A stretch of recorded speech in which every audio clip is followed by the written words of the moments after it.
Hei og velkommen til Faroese in America. Today's video is going to be about Faroese pronouns, and we will also talk about English pronouns, specifically personal pronouns gone wrong. There are a few types of pronouns, slø-fornøvn. So we have personsfornøvn, personal pronouns, tu, tion, han, hon, te, vit, tit, tar, ter, te.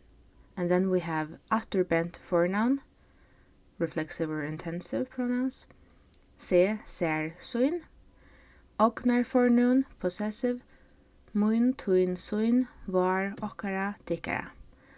And then we have avvisingarfornoun, demonstrative pronouns, tan, hin, hesen, hasen. And then afterbind fornoun, relative pronouns, ui and sum. And spurnarfornoun, interrogative, kvør and kvært. And then lastly, óbunden fornoun, indefinite pronouns, ein, onkur, nakar, kvør, annar, annar kvør, báir, kvørkin, and ongin. So here are a few examples of each pronoun. So with personsfornoun, glad, I am happy, tey her, they are there. Afterbent fornoun, han fær ser en fridag, he gets himself a day off. Hon ser seg sjálva, she sees herself. Ognarfornoun, hetta badji muin, this is my brother. Faðir var, tu som ert í himmelin, our Father who art in heaven. Avvisingarfornoun, hasin báturin hvítur, that boat is white. Hin skúlin góður, the other school is good. Afterbind fornoun, hetta húsið ui eg vaks upp í, this is the house that I grew up in. Hetta pennurin sum mær dámar, here is the pen that I like. Spurnarfornoun, hon spurte hvat tey gjørdu, she asked what they did. Han sá hvør gømdi seg, he saw who hid himself.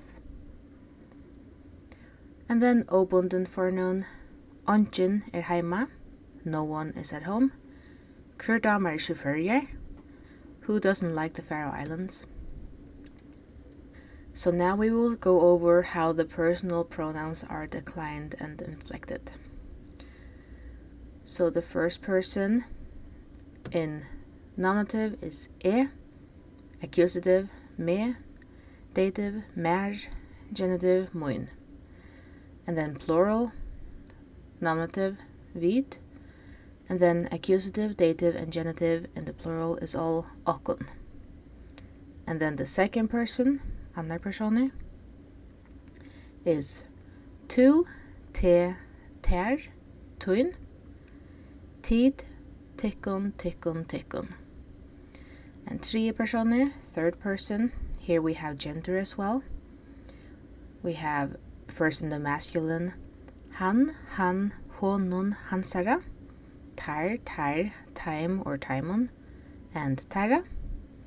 And then in the feminine, hon, hana, henne, hennar or hennara, plural, tar, time or taimon, and tara. And then neuter, ta, tui, tes, and plural, te, time or taimon, and tara. Now, here is the English version of all of this. English personal pronouns don't specifically have the nominative, accusative, dative, and genitive form, but it's basically, you could call it that. So the first person is I, me, my, mine, and then in the plural, we, us, our, ours. And for the second person, I wish we actually had thou, like in the King James Bible and how English used to be back in the days.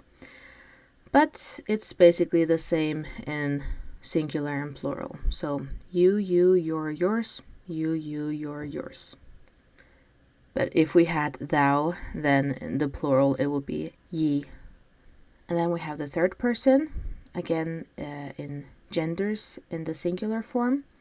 So masculine, he, him, his.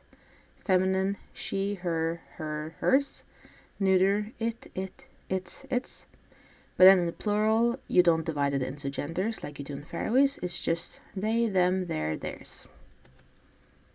So the reason I showed you the English version of the personal pronouns is because I will show you a couple of sentences that I have heard, or like similar sentences that I've heard in America, where the personal pronouns are just used wrongly.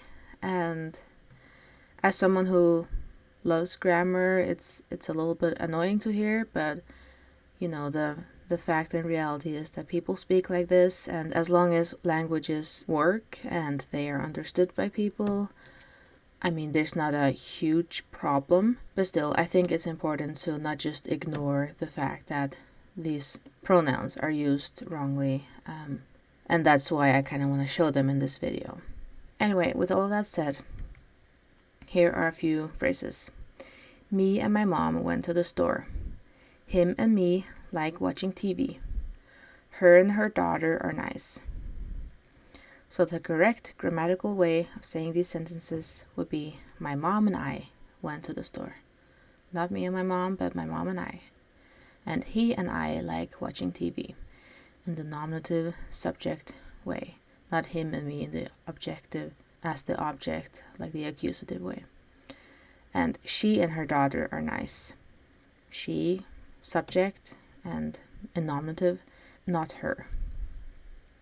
It feels like it's a little bit normal for kids to say sentences like me and my mom, and him and me, and her and her daughter. And maybe because of that, maybe the kids have been corrected growing up saying it's not called me and my mom, it's called my mom and I. And then because of that, kids, maybe when they become teenagers and then adults eventually, they just use my mom and I, or like my friend and I, for every phrase, no matter if it's the subject or the object. So in this case, the first phrase down there, great, that would mean a lot to my friend and I, because maybe it's been so engraved in them that you can't say my friend and me, or me and my friend. It has to be my friend and I. And then also, because of that, people just might use this for all sentences, like my husband and I's kids are smart. And for Jacob and I, it helps when blah blah blah. And then lastly, I read a book, its cover was green. Whereas the right grammatical way to say these phrases would be great, that would mean a lot to my friend and me, because it's the object, it's an accusative. And then instead of saying my husband and I's, putting I as a possessive pronoun, you use mine. So mine and my husband's kids are smart.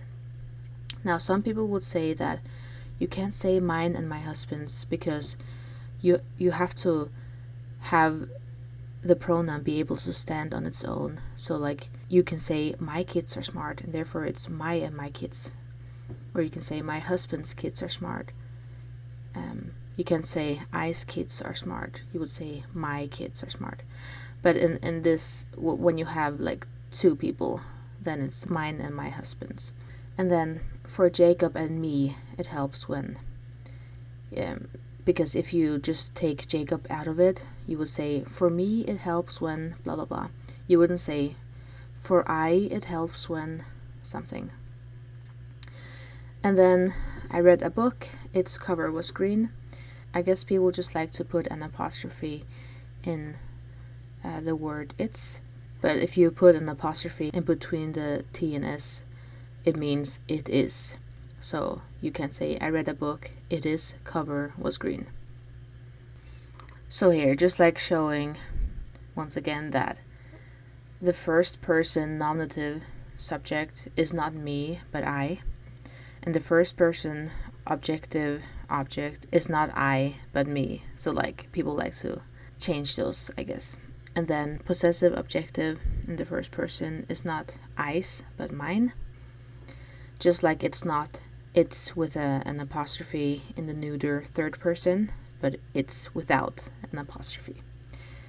And then nominative subject third person, he and she, not him and her. I hope you liked this video. Let me know in the comment sections if you also hear these sentences and these phrases said a lot, if you hear pronouns being used wrongly, and what you think about that. Do you think it's okay to be a grammar Nazi and like tell people that they're speaking wrongly, or do you think you should just keep your silence? What's your stance on that? Honestly, I grew up being a grammar Nazi, and when I was a kid I would correct other people, but I just lost friends because of that, so I've just learned to not say anything. But what are your thoughts? What do you think? Also, if you haven't subscribed yet, please do so, and I hope you have a great, wonderful day. I will see you in my next video. Bye bye.